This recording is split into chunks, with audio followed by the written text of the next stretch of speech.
اللہم صلی علی سیدنا محمد وعلی آل سیدنا محمد وبارک وسلم۔ اعوذ باللہ من الشیطان الرجیم، بسم اللہ الرحمن الرحیم۔ میں محمد سلیم اختر قریشی سجادہ نشین دربار عالی حضرت سلطان ایوب کا تعالی آپ سے مخاطب ہوں۔ ہمارا آج کا موضوع ہے غسل کے احکامات۔ غسل کی 4 اقسام ہیں: ایک فرض، ایک سنت، ایک واجب اور ایک مستحب۔ فرض غسل میں غسل جنابت، غسل انتقاء حیض، غسل انتقاء نفاس۔ غسل واجب میں ایک میت کا غسل، دوسرا جسم پر نجاست لگ جائے اور نجاست کے مقام کا معلوم نہ ہو۔ غسل سنت سے مراد جمعہ کی نماز کے لیے، عیدین کے لیے، احرام حج یا عمرے کے لیے اور وقوف عرفات کے لیے۔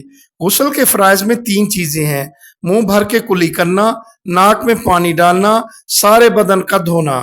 غسل کی سنتیں بیان کرتے ہیں: سب سے پہلے بسم اللہ کا پڑھنا، نیت کرنا، دونوں ہاتھوں کا دھونا، اپنے اعضائے مخصوصہ کا دھونا، پھر پورا وضو کرنا اور 3 بار تمام جسم پر پانی ڈالنا، قبلہ رخ نہ ہونا، ننگا نہ ہونا، تمام بدن پر پانی ڈال لینا، سارے جسم سے پانی اچھی طرح بہہ جانے دینا، ایسی جگہ نہانا جہاں کوئی نہ دیکھے، پانی میں کمی یا زیادتی نہ کرنا۔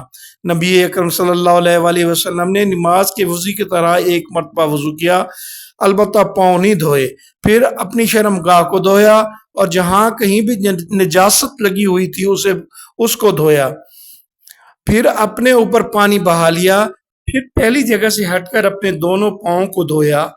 آپ کا غسل جنابت اسی طرح کا ہوا کرتا تھا۔ نبی اکرم صلی اللہ علیہ وآلہ وسلم جب غسل فرماتے تو آپ پہلے اپنے دونوں پاؤں دھوتے، پھر اسی طرح وضو کرتے جیسا نماز کے لیے آپ صلی اللہ علیہ وآلہ وسلم وضو کیا کرتے تھے۔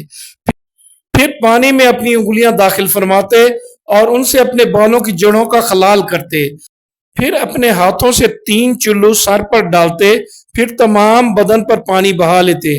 رسول اکرم صلی اللہ علیہ وآلہ وسلم نے فرمایا کہ میں اپنے سر پر 3 مرتبہ پانی بہاتا ہوں، اور آپ صلی اللہ علیہ وآلہ وسلم اپنے دونوں ہاتھوں سے اشارہ کیا۔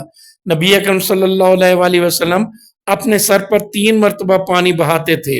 نبی اکرم صلی اللہ علیہ وآلہ وسلم نے غسل جنابت کیا تو پہلے اپنی شرمگاہ کو اپنے ہاتھوں سے دھویا، پھر ہاتھ کو دیوار پر رگڑ کر دھویا، پھر نماز کی طرح وضو کیا، اور جب آپ اپنے غسل سے فارغ ہوئے تو دونوں پاؤں دھوئے۔